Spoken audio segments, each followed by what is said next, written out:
الحمد للہ وکفی والصلاة والسلام علی عباده الذین اصطفی اما بعد فاعوذ باللہ من الشیطان الرجیم بسم اللہ الرحمن الرحیم وَإِذْ قَالَ رَبُّكَ لِلْمَلَائِكَةِ إِنِّي جَاعِلٌ فِي الْأَرْضِ خَلِيفَةً قَالُوا وَتَجْعَلُ فِيهَا مَنْ يُفْسِدُ فِيهَا وَيَسْفِكُ الدِّمَاءَ وَنَحْنُ نُسَبِّحُ بِحَمْدِكَ وَنُقَدِّسُ لَكَ قال انی اعلم ما لا تعلمون صدق اللہ العظیم رب اشرح لی صدری ویسر لی امری واحلل عقدۃ من لسانی یفقہوا قولی۔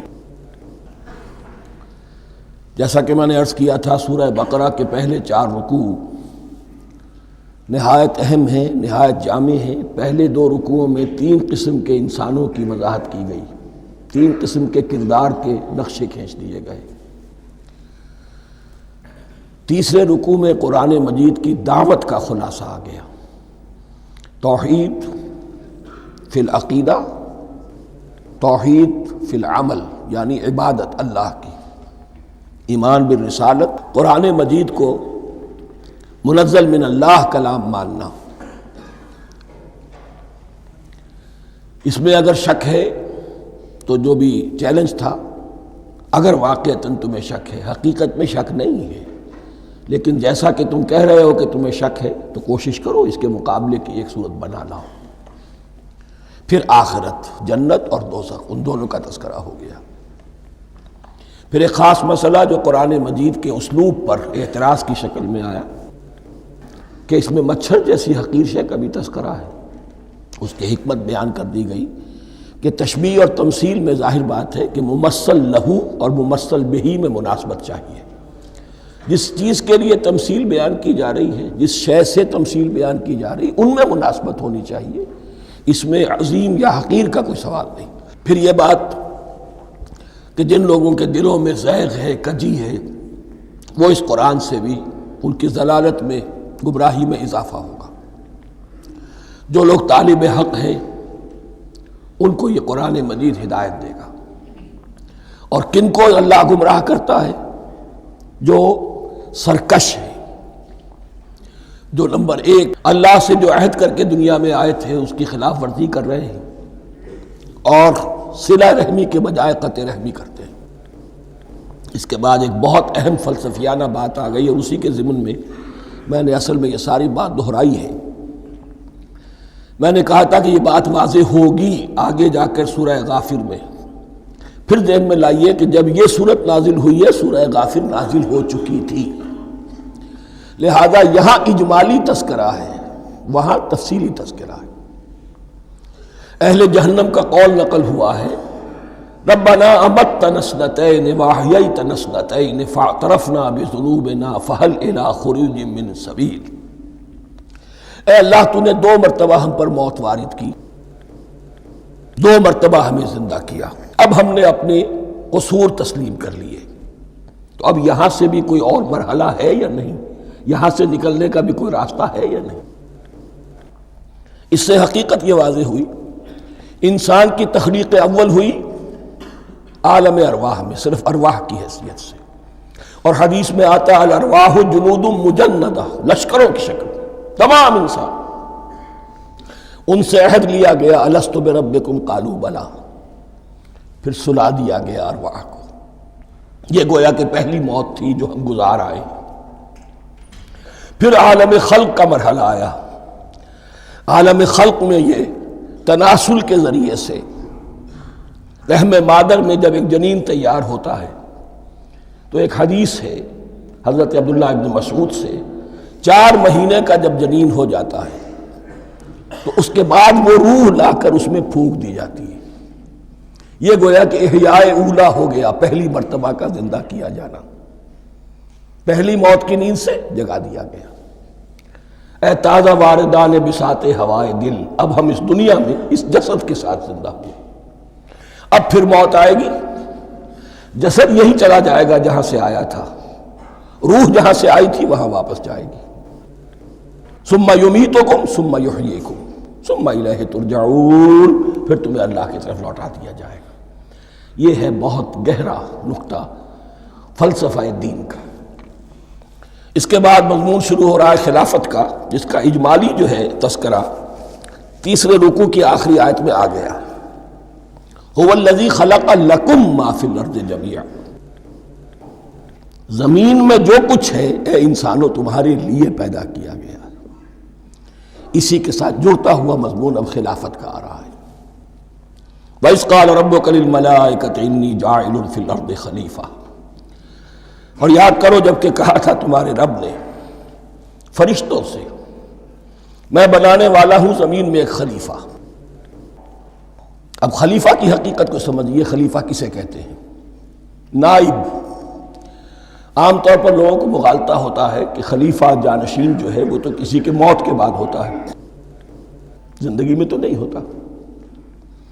لیکن یہاں اصل میں ہمارے لیے بہت آسان ہے، انسان کی جو اصل حقیقت ہے اس دنیا میں اس کو سمجھنے کے لیے یوں سمجھیے کہ ہم آج سے 50 سال پہلے انگریز کے غلام تھے۔ ہمارا بادشاہ یا ملکہ انگلستان میں تھا یا تھی، دہلی میں وائس رائے ہوتا تھا۔ وائس رائے کا کام کیا ہے؟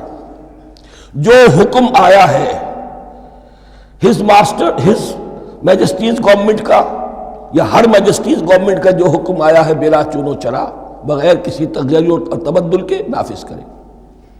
ہاں جہاں کوئی حکم وہاں سے نہیں ہے تو یہاں کے حالات میں بہترین اپنی رائے قائم کرے، غور و فکر کرے، یہاں کی مصلحتیں کیا ہے، جو چیز بھی امپائر کی مصلحت میں ہو اس کے مطابق فیصلہ کر سکتا ہے۔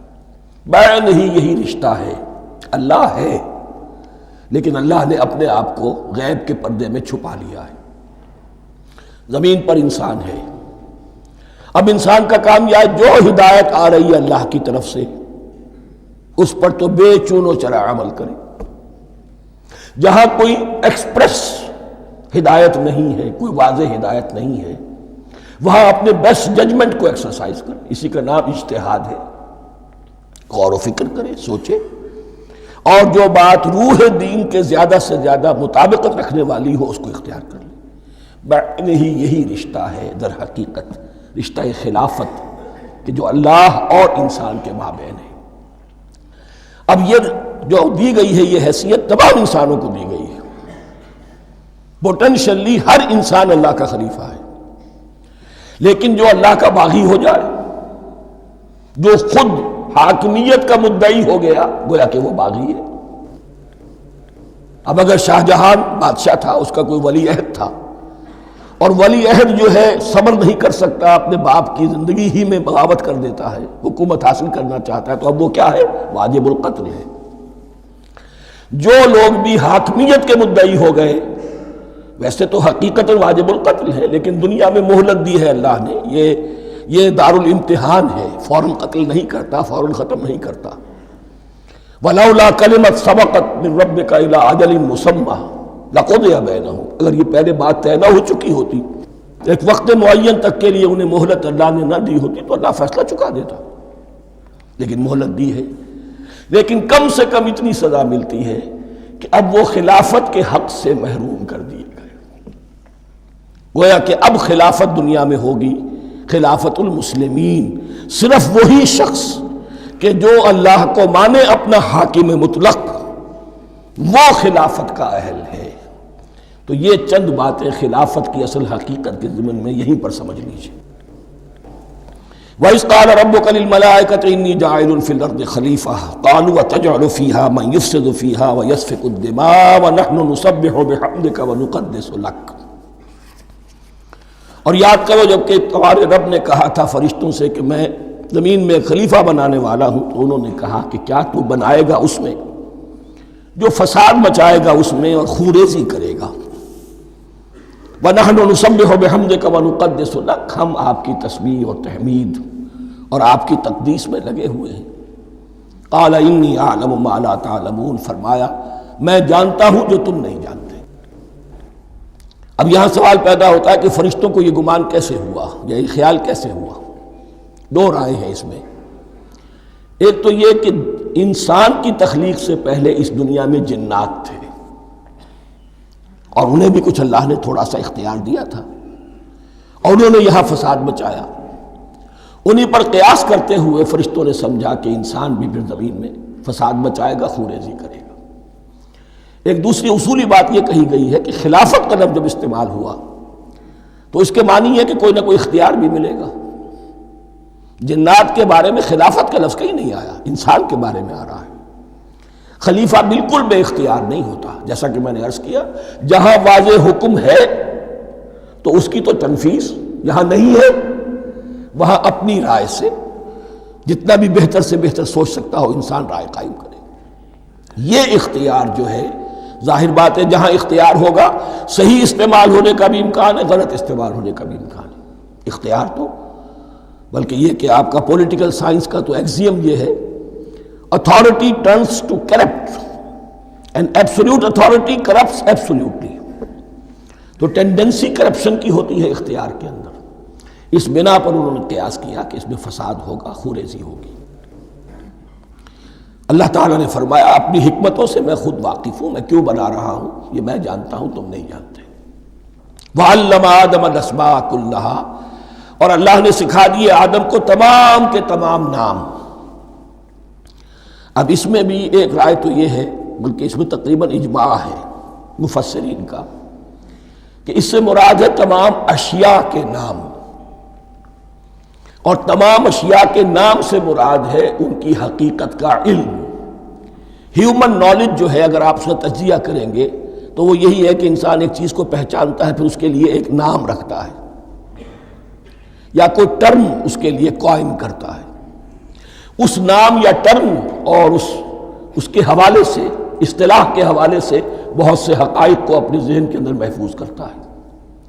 تو گویا کہ ان علمہ آدم الاسماء کلہا، تمام نام سکھا دیے کل مادی کائنات کے اندر جو کچھ وجود میں آنے والا تھا، ان سب کی حقیقت سے پوٹینشلی حضرت آدم کو آگاہ کر دیا۔ یہ پوٹینشل علم ہے، ہیومن نالج، جو ایکوائرڈ نالج ہے، جو انسان کو سمع اور بصر اور اپنے اس دماغ کے کمپیوٹر کے ذریعے سے حاصل ہوتا ہے۔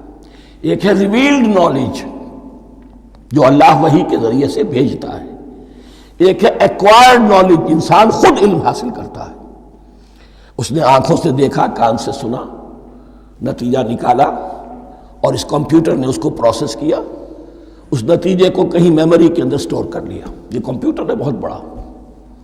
پھر کچھ اور دیکھا، کچھ اور سنا، کچھ چھو کر معلوم ہوا، کچھ چکھ کر معلوم ہوا، کچھ سونگھ کر معلوم ہوا، کوئی اور نتیجہ نکلا، اسے وہ پاس میموری کے ساتھ اس کو ٹیلی کیا اور نتیجہ نکالا۔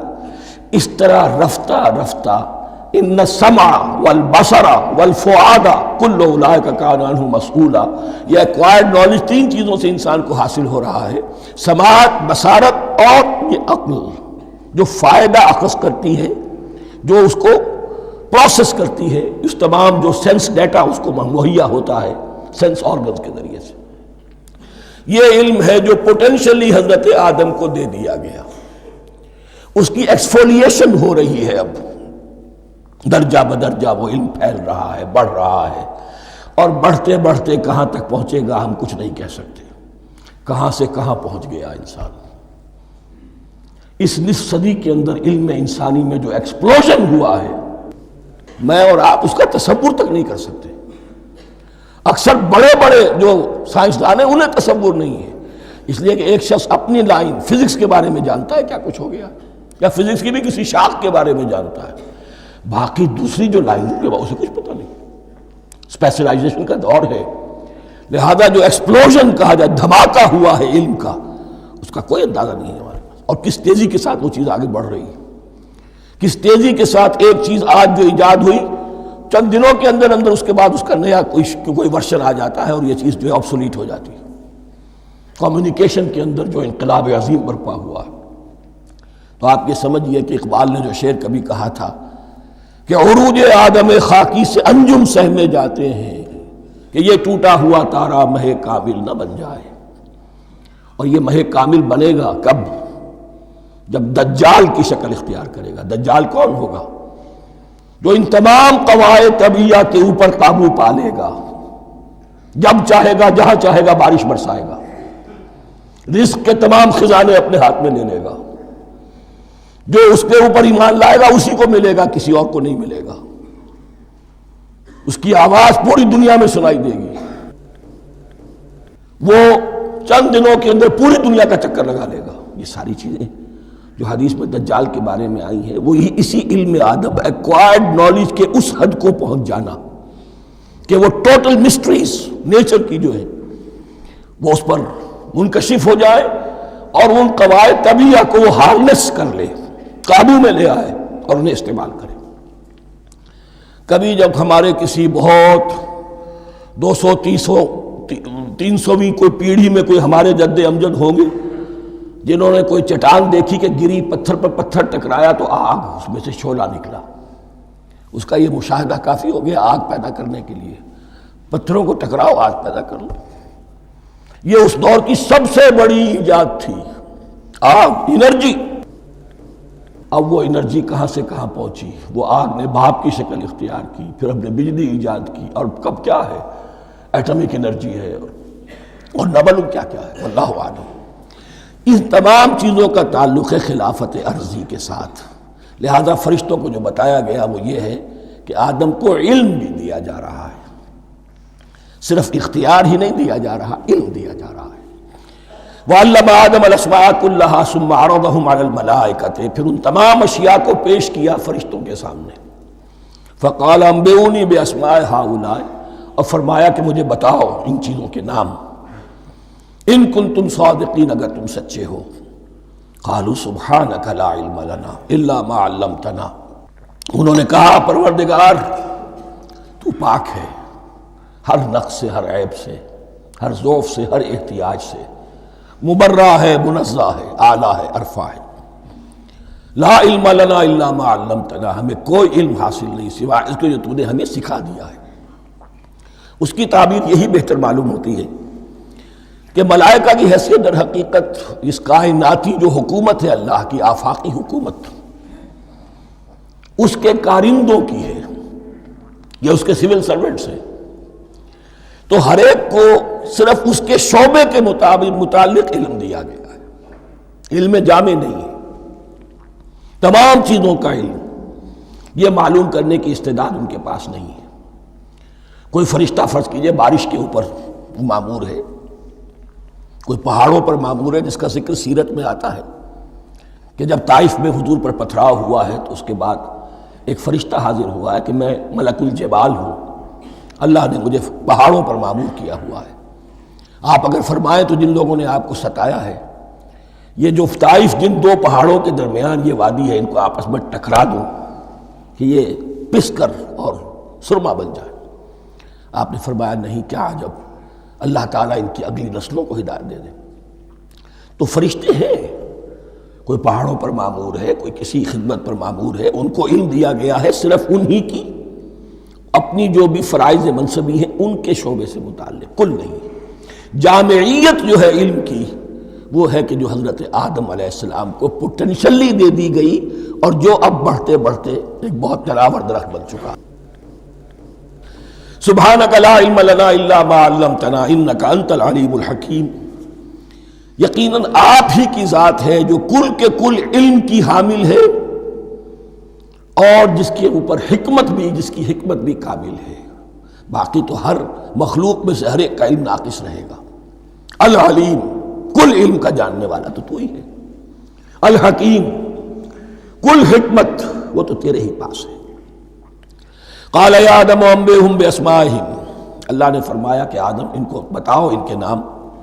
فلما انباہم باسمائہم، تو جب انہوں نے بتا دیے ان کو، فرشتوں کو، ان کے نام، قال الم اقل لکم انی اعلم غیب السماوات والارض، تو اللہ نے فرمایا کہ میں نے کہا نہیں تھا کہ میں جانتا ہوں آسمانوں اور زمین کی تمام غائب چیزوں کو جو تمہاری نگاہوں سے بھی اوجھل ہے، غیب، میں ہر شے کا جاننے والا ہوں۔ وَأَعْلَمُ مَا تُبْدُونَ وَمَا كُنْتُمْ تَكْتُمُونَ، اور میں جانتا ہوں جو کوئی تم ظاہر کر رہے تھے اور جو کوئی تم چھپا رہے تھے۔ چھپانے میں محسوس ہوتا ہے کہ ان کی خواہش یہ تھی کہ خلافت ہمیں ملے،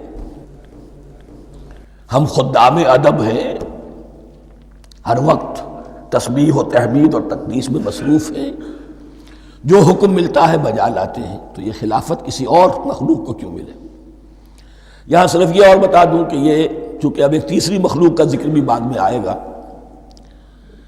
3 صاحب تشخص مخلوقات ہیں اللہ کی، صاحب تشخص، صاحب شعور، جن میں کا شعور ہے، انا، میں۔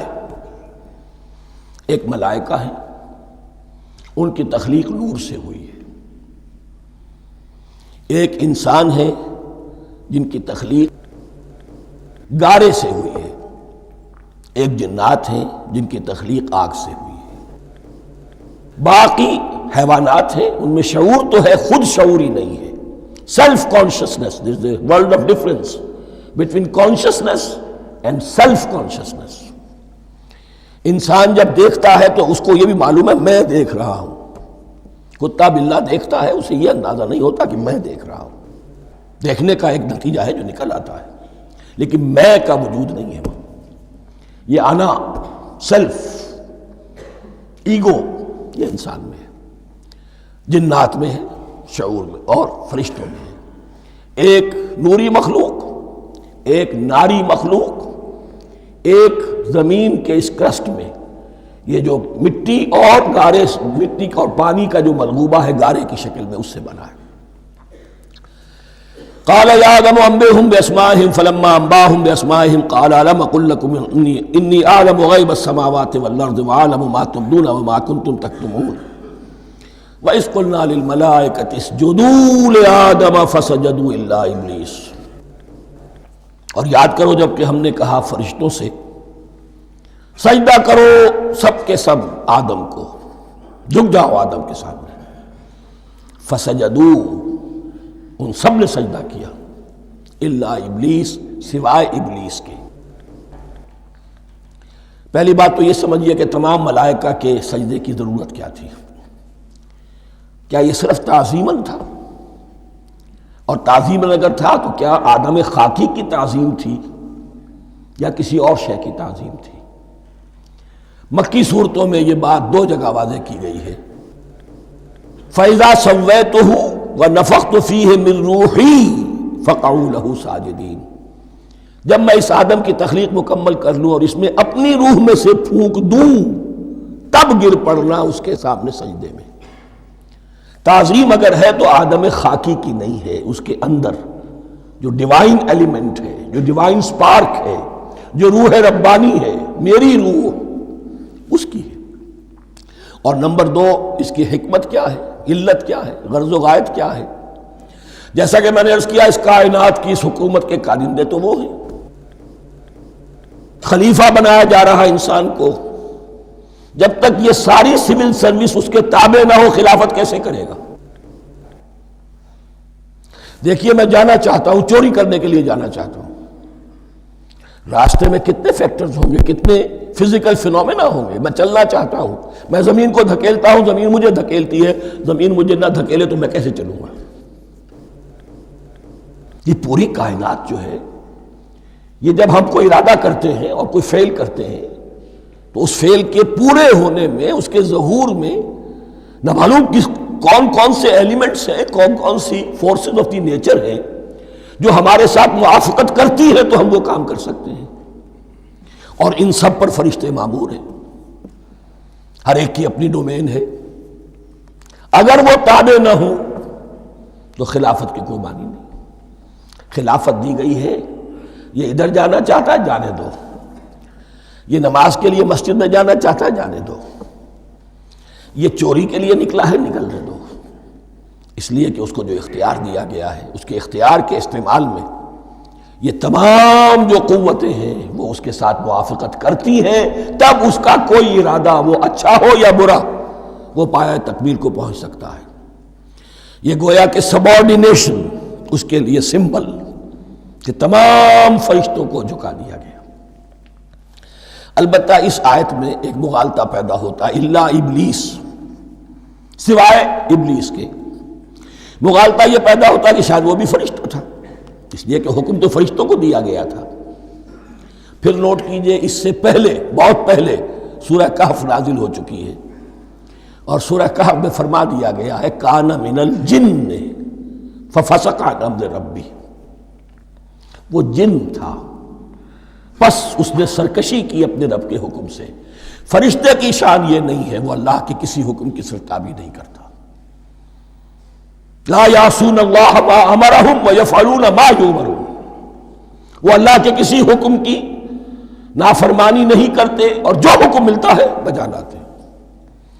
یہ جنات کے اندر اختیار تھا، جیسے اختیار انسانوں کو دیا گیا ہے۔ جنات میں نیک بھی ہیں، بد بھی ہیں، اعلیٰ بھی ہیں، ادنا بھی ہیں، جیسے انسانوں میں۔ لیکن یہ عزازیل جو جن تھا، علم اور عبادت دونوں کے اعتبار سے بہت بلند ہو گیا تھا، اور یہ فرشتوں کا یوں سمجھیے کہ ہم نشین، فرشتوں کے ساتھ اس طور سے شامل، جیسے بہت سے انسان بھی اگر اپنی بندگی میں، زہد میں، عبادت میں، نیکی میں ترقی کریں تو ان کا ملأ اعلیٰ کے ساتھ، عالم ارواح کے ساتھ، عالم ملائکہ کے ساتھ ایک رابطہ قائم ہوتا ہے۔ اسی طریقے سے وہ جو عزازیل تھا، جن ہونے کے باوجود اپنی نیکی، عبادت، پارسائی اور اپنے علم میں فرشتوں سے بہت آگے تھا، اس لیے معلم الملکوت کی شکل اختیار کر چکا تھا۔ اس کو اپنی زوم تھا، یہ بات جیسا کہ میں نے عرض کیا 7 مرتبہ قرآن میں یہ بات آئی ہے، قصہ ابلیس و آدم، کہ فرشتوں کو حکم ہوا کہ سجدہ کرو، سب جھک گئے، ابلیس نے سجدے سے انکار کر دیا 7 مرتبہ۔ یہ 7ویں مرتبہ ہے جو ہم پڑھ رہے ہیں، مصحف میں پہلی مرتبہ آ رہا ہے، ترتیب نزول میں 7ویں مرتبہ آ رہا ہے۔ یہ آدم و ابلیس کا قصہ اس سے آگے سورہ اعراف میں آئے گا، پھر سورہ ہجر میں آئے گا، سورہ بنی اسرائیل میں آئے گا، سورہ کہف میں آئے گا، سورہ طٰہٰ میں آئے گا، سورہ صاد میں آئے گا، 6 مرتبہ مکی قرآن میں، 1 مرتبہ یہاں۔ تو یہاں اشارہ نہیں کیا، اس لیے مغالطہ ہو سکتا ہے، لیکن یہ کہ سورہ کہف میں آپ کو بتا چکا ہوں کان من الجن ففسق عن امر ربی، اس نے اپنے رب کے حکم سے سرتابی۔ ابلیس اس کا صفاتی نام ہے اب، اس لیے کہ ابلس یبلس کے معنی ہوتے ہیں مایوس ہو جانا۔ یہ اللہ کی رحمت سے بالکل مایوس ہے، اور مایوس جو ہو جائے وہ شیطان ہو جاتا ہے۔ اب میرا تو چھٹکارا نہیں ہے، جتنوں کو برباد کر سکوں کروں، میری تو عاقبت خراب ہو چکی ہے، جتنوں کو اپنے ساتھ، ہم تو ڈوبے ہیں صنم، تم کو بھی لے ڈوبیں گے۔ اب وہ شیطان اس معنی میں کہ انسان کی عداوت اس کی گھٹی میں پڑ گئی، اس نے اللہ سے پھر اجازت بھی لی کہ مجھے مہلت دے دے، یوم یبعثون، قیامت تک کے دن کے لیے، تو میں ثابت کر دوں گا کہ یہ آدم اس رتبے کا حقدار نہ تھا، مستحق نہ تھا جو اسے دیا گیا۔ انا خیر منہ، میں اس سے بہتر ہوں۔ خلقتنی من نار وخلقتہ من طین، تو نے مجھے آگ سے بنایا، اسے گارے سے بنایا۔ لیکن یہ تکبر ہے در حقیقت کہ جس نے اسے راندہ درگاہ حق کر دیا۔ وَإِذْ قُلْنَا لِلْمَلَائِكَةِ اسْجُدُوا لِآدَمَ فَسَجَدُوا إِلَّا إِبْلِيسَ أَبَىٰ وَاسْتَكْبَرَ، ابا اس نے انکار کیا، واستکبر اور تکبر کیا، استکبار کیا، وَكَانَ مِنَ الْكَافِرِينَ۔ کانا عربی زبان میں 2 طرح کا ہوتا ہے، تامہ، ناقصہ۔ ایک معنی یہ ہو سکتے ہیں کہ ہو گیا، اب اپنے اس استکبار اور انکار کی وجہ سے کانا من الکافرین، وہ کافروں میں سے ہو گیا۔ ایک کانا تامہ ہوتا تھا ہی کافروں میں سے، یعنی اس کے اندر سرکشی چھپی ہوئی تھی، اب ظاہر ہو گئی۔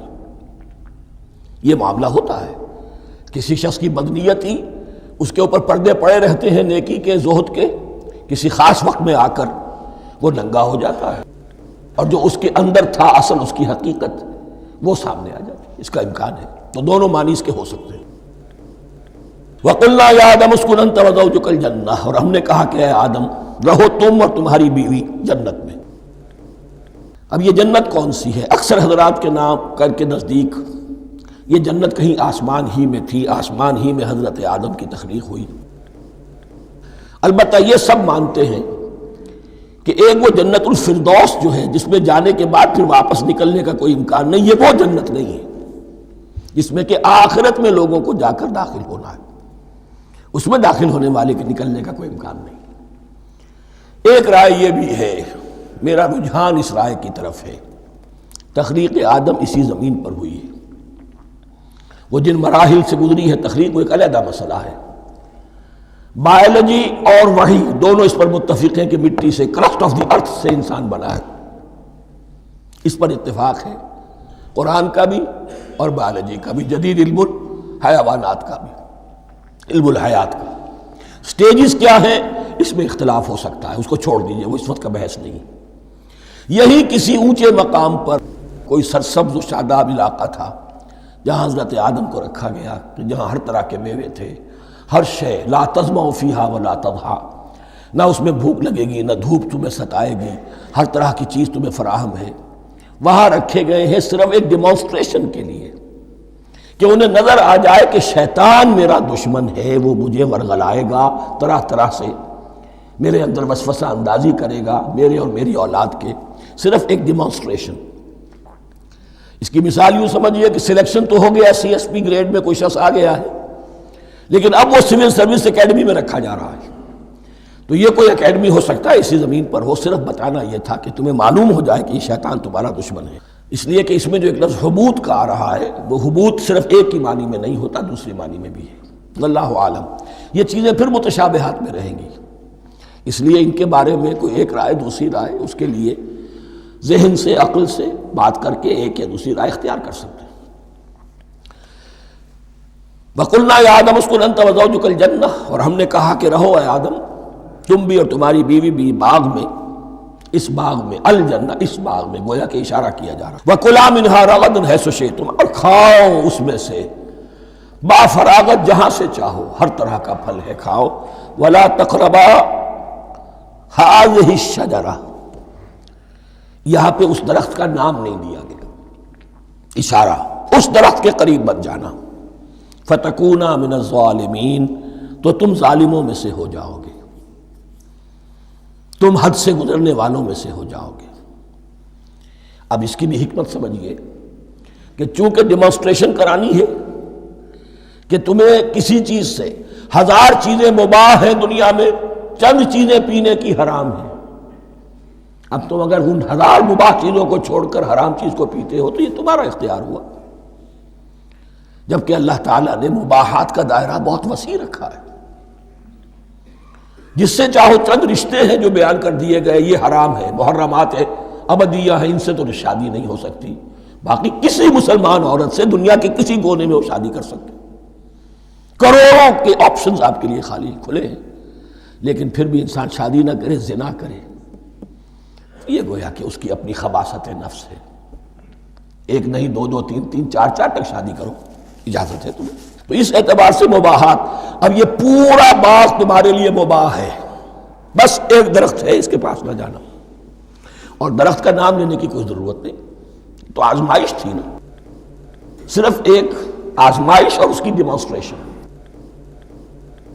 فَأَزَلَّهُمَا الشَّيْطَانُ عَنْهَا، تو پھسلا دیا ان دونوں کو شیطان نے اس درخت کے بارے میں۔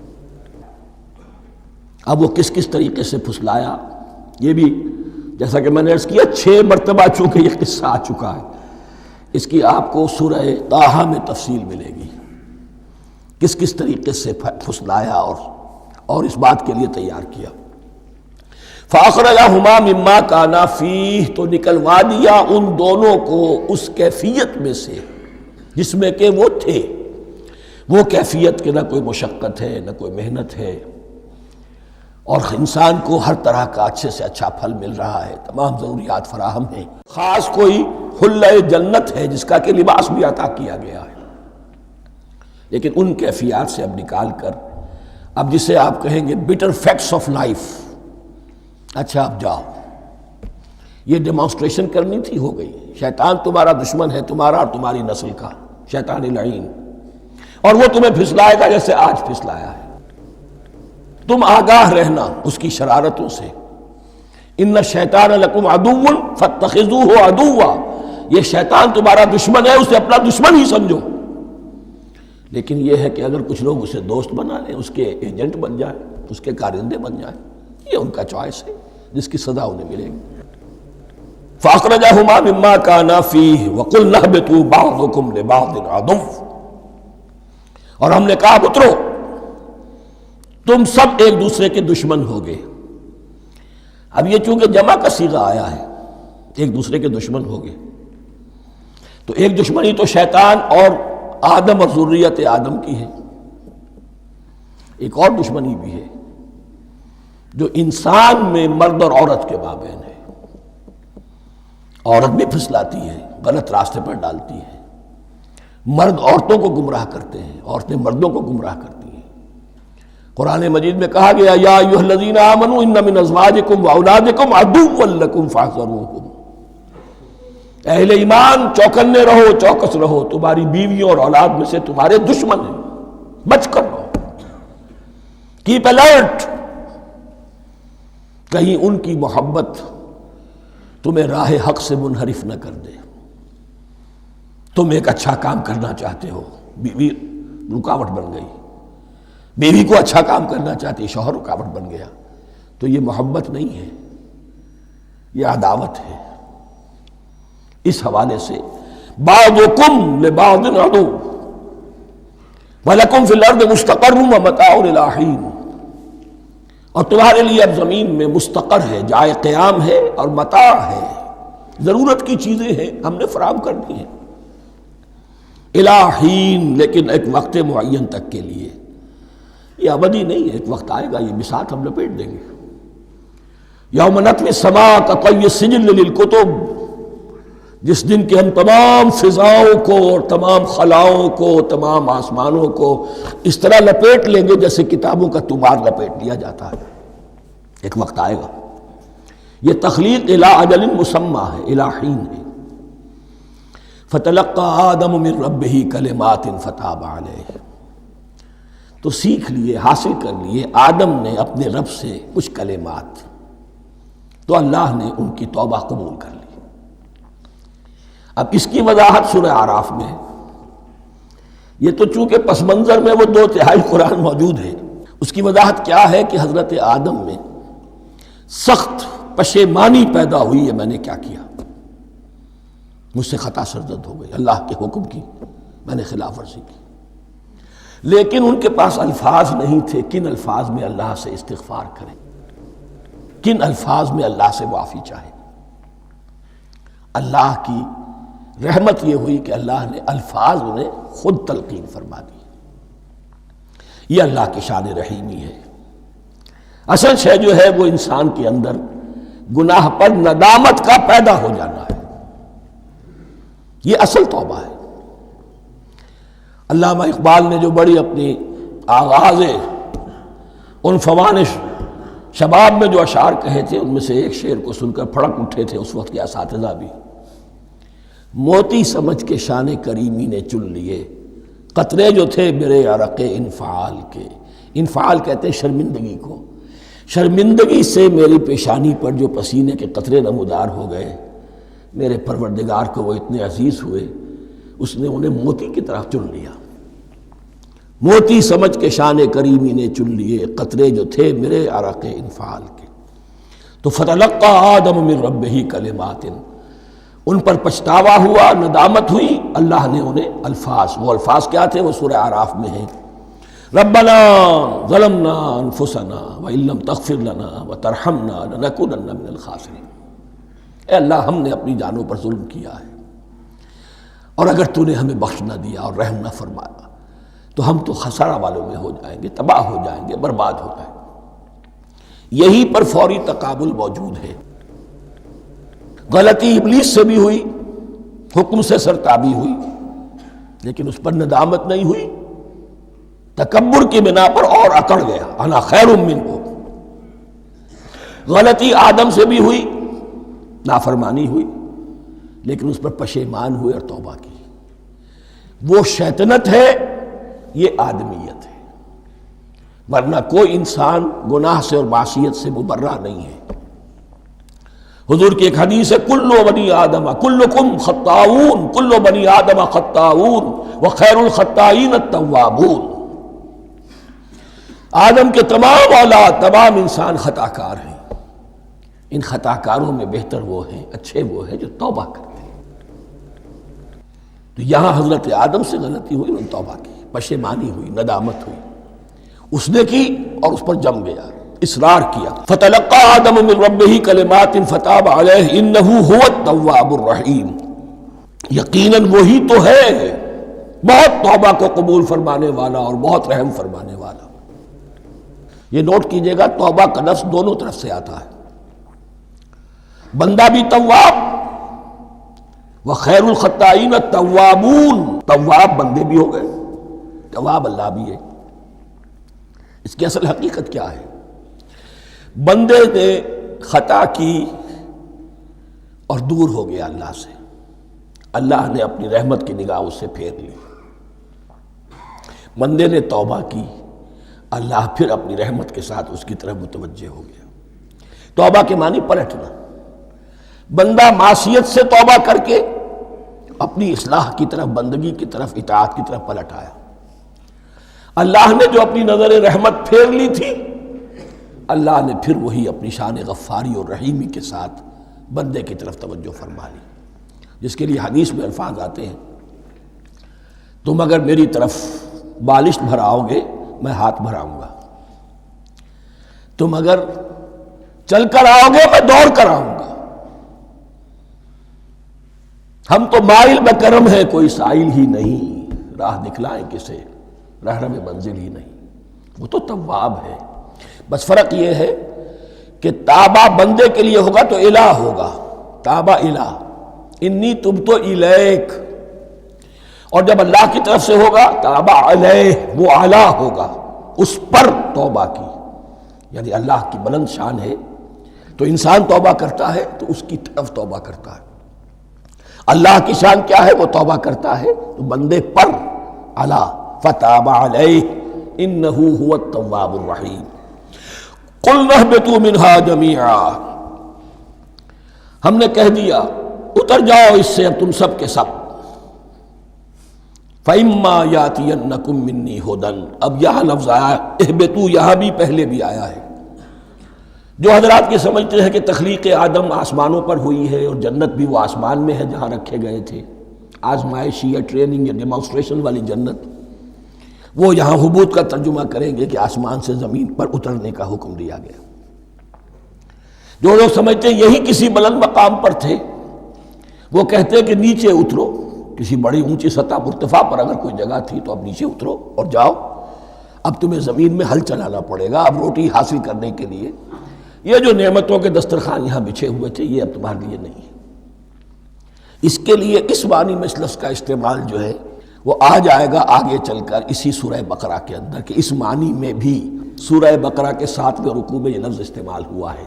تو امکان اس کا بھی ہے. بس اس سے آگے ادھر یا ادھر کی زیادہ بحث کرنے کا یہ موقع دورہ ترجمہ قرآن میں نہیں ہے.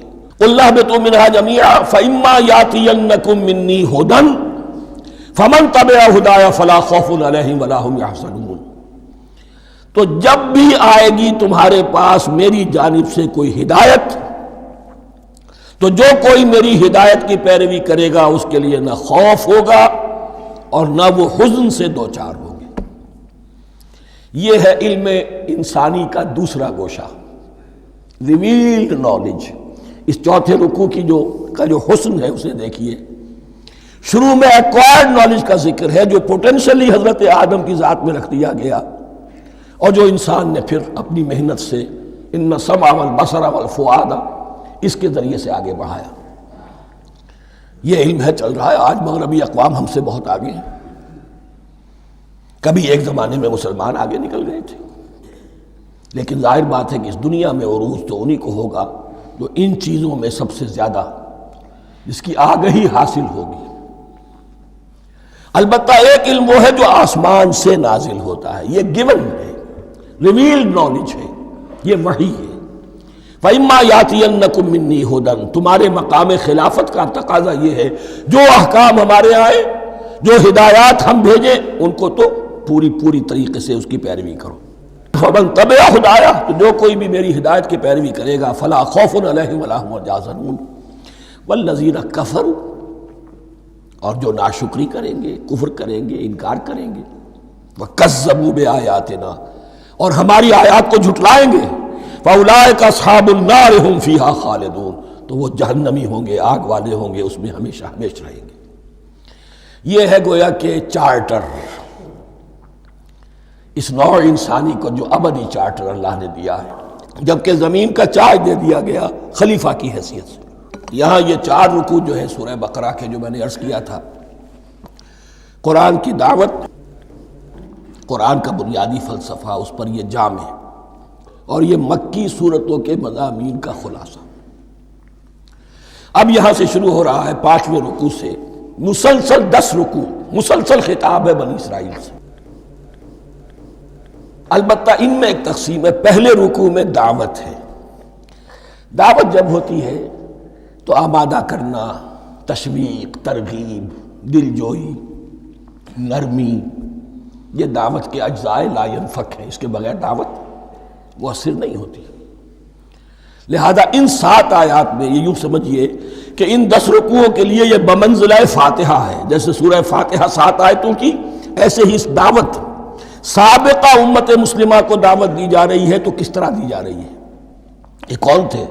یہ بھی مسلمان ہی تو تھے نا، کافر تو ہو گئے حضور کا انکار کر کے، ورنہ وہ موسیٰ کے ماننے والے، شریعت ان کے پاس، بڑے بڑے علماء ان میں، علم کا چرچا ان میں، سب کچھ تھا، ان کو دعوت دی جا رہی ہے۔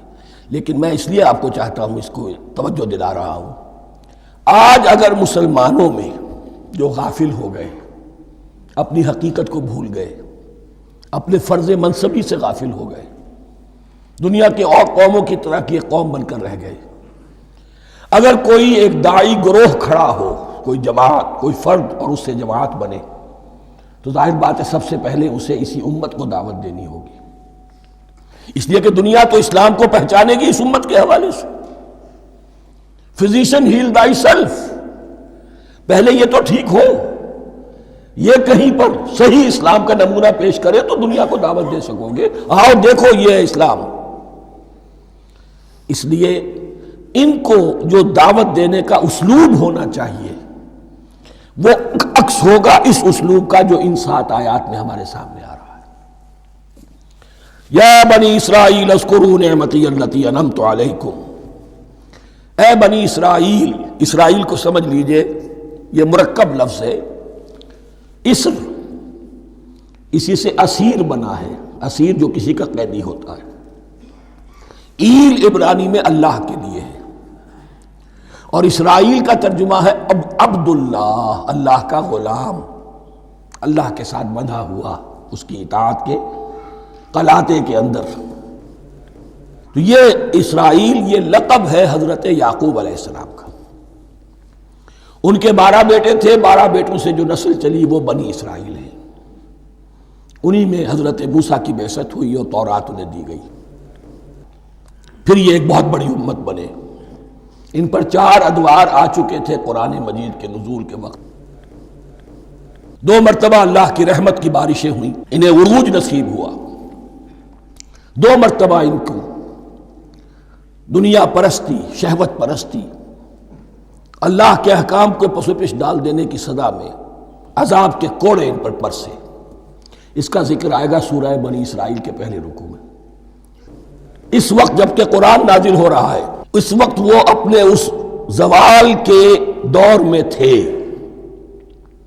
حال یہ تھا کہ حضور صلی اللہ علیہ وسلم کی بعثت سے پہلے ہی 2nd ٹیمپل بھی شہید کیا جا چکا تھا، گرایا جا چکا تھا۔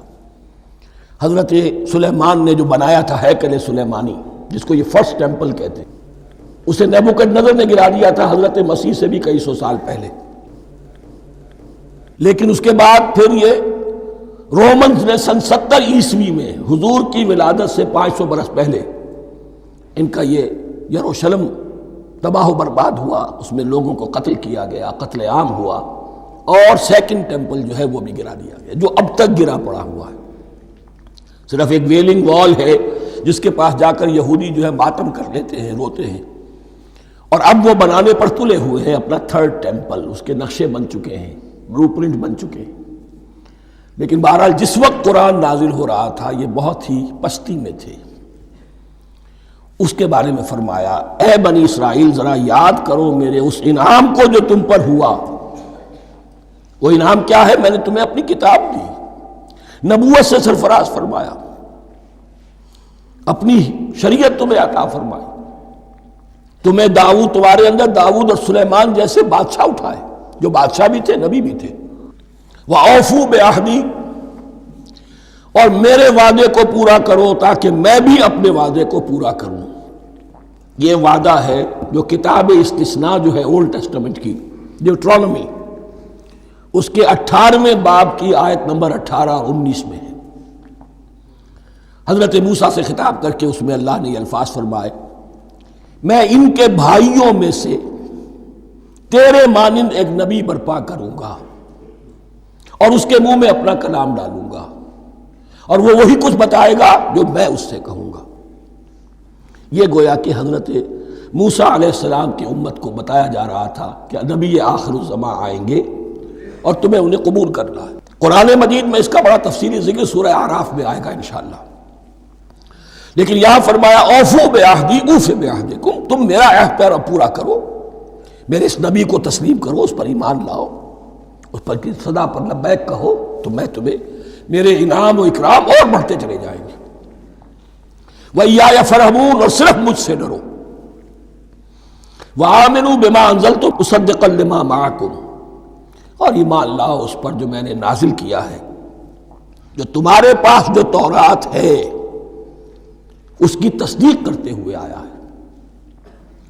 اس کے دو معنی ہے، ایک تو قرآن تصدیق کرتا ہے تورات کی اور انجیل کی، فیہا ھدی ونور، فیہ ھدی ونور، اور دوسرے یہ کہ قرآن اور محمد صلی اللہ علیہ وسلم ان پیشین گوئیوں کے مصداق بن کر آئے ہیں جو تورات میں تھی، ورنہ وہ پیشین گوئیاں جھوٹی ثابت ہوتی۔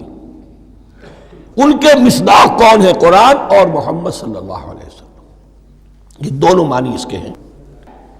وَآمِنُوا بِمَا أَنزَلْتُ مُصَدِّقًا لِمَا مَعَكُمْ وَلَا تَكُونُوا أَوَّلَ كَافِرٍ بِهِ، اور دیکھو تم ہی سب سے پہلے ان کا کفر کرنے والے نہ بن جاؤ۔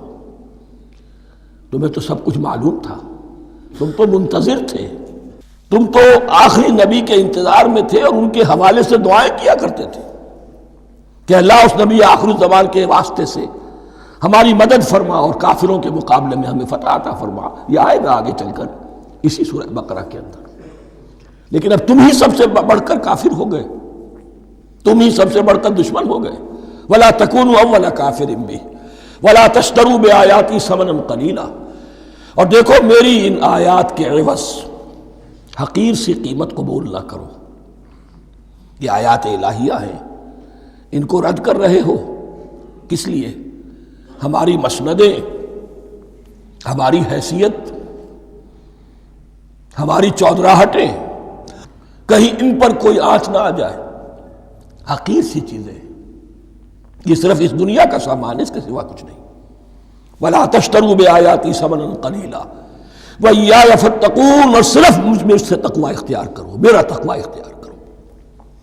وَلَا تَلْبِسُوا الْحَقَّ بِالْبَاطِلِ وَتَكْتُمُوا الْحَقَّ وَأَنْتُمْ تَعْلَمُونَ، اور نہ گڈمڈ کرو حق کے ساتھ باطل کو، اور مت چھپاؤ حق کو، ذرا حالے کہ تم جانتے ہو۔ یہ بات اچھی طرح نوٹ کر لیجیے، جانتے بوجھتے کرنا، ایک ہے مغالطے میں کرنا، وہ ضلالت ہے، گمراہی ہے۔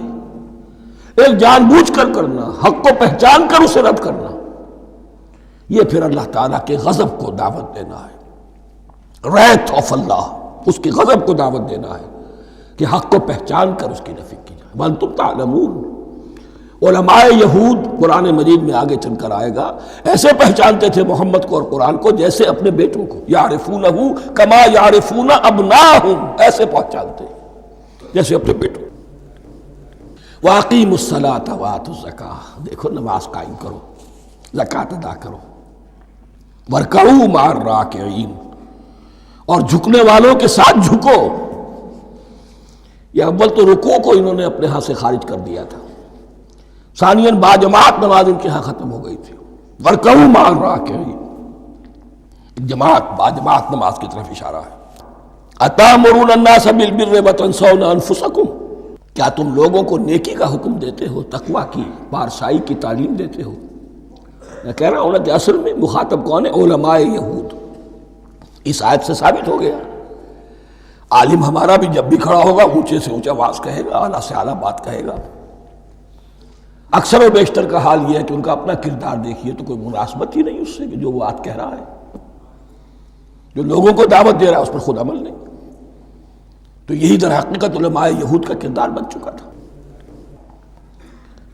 اَتَأْمُرُونَ النَّاسَ بِالْبِرِّ وَتَنْسَوْنَ أَنفُسَكُمْ، کیا تم لوگوں کو نیکی کا حکم دیتے ہو اور خود اپنے آپ کو بھول جاتے ہو؟